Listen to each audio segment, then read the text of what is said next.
The importance of science fiction manga in the growth of technology culture in Japan. Why is it significant and how did it happen?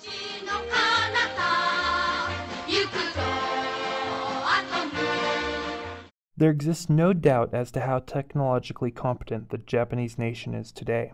Japan has a unique and almost symbiotic relationship with technology that has a strong connection to popular culture. Arguably, the first taste of rapid technological advancement came from Emperor Meiji's support of modernization, but many considered this to be a superficial modernization. Later, the atomic bomb was awe-inspiring and showed the amazing power of the atom. Osamu Tezuka's robot boy, Tetsuya Atom, or, as is better known in the United States, Astro Boy, represented not the terrifying atomic energy of the bomb, but a friendly humanoid robot powered by the same technology. The friendly humanoid robot would go on to become a Japanese science fiction archetype.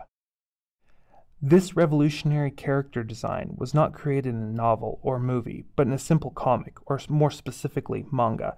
The word manga literally translates as comic, but in America it has come to mean a graphic novel in the Japanese style. During World War II, Japan made strong use of censorship to push the government policies.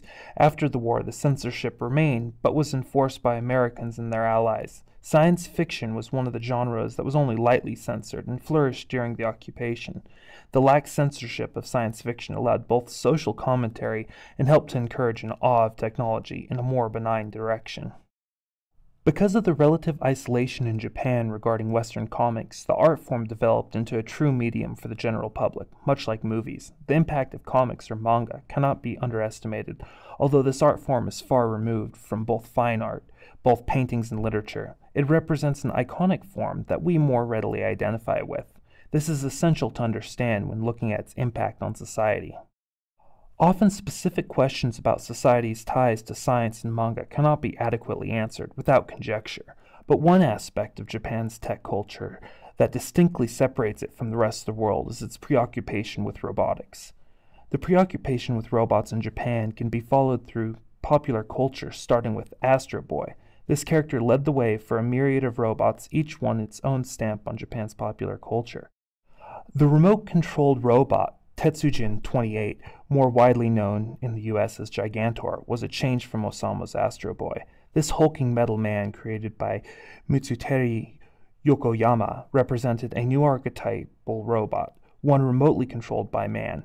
This in turn would lead to the phenomenally popular Gundam series. In many ways, Gundam was to Japan what Star Wars was to the US. What integrated the robot into Japan's culture was a combination of the friendly humanoid robot, the piloted robot, and an ensuing slew of toys. An entire generation grew up watching, reading, and playing with robots. Gundam's concentration on human characters shows a very important aspect of Japanese science fiction's social commentary. Shows like Gundam show the horrors of war, the gray area between good and evil, and the disasters caused by unrestrained nationalism. Many modern science fiction anime have amazing depth to its social commentary. Complex philosophical undertones are not uncommon in Japanese science fiction, if not always apparent. Hideaki Anno's Neon Genesis Evangelion is considered by many to be one of Japan's great science fiction franchises. It contains both subtle and not so subtle questions of human nature, abuse of the environment, and the meaning of life, just to name a few.